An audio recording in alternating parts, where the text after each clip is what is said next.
Petron Blaze Boosters, when they're successful, it's a very good defensive team. They can't allow that many points and give up that many points. Barako Bull, on the other hand, their defense very good. When you look at the turnovers forced today, samantala sa tapikan ng bola doon, Will McDonald getting it, was hit by Mick Pinisi, but Mick was thrown the ball by Will McDonald.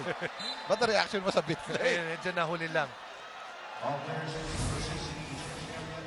Ito, makikita natin sa slow-mo, nagkatama sa braso. Uy, delayed reaction. Hindi. Pero tinatawag na masama lang yung signal. Nahuli lang. Oo.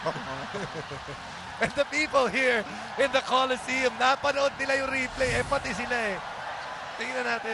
Kumbaga huli lang ang sound. Oo. Hindi, that's adrenaline. Parang pag may tuwa yung mga tao Pag may adrenaline rush ka, hindi mo masyadong napapansin yung mga sakit Nung bumaba na yung adrenaline, saka bumaba, sa kanya naramdaman yung tama ng bola sa kanyang noo. Ito yun, ganito lang yun uminit ang ulo ni Will McDonald. It's something that we were... Magsasawa ang active center dito sa clip na ito ni Mick Pinisi. Well, he has done everything. At least first half pa lamang.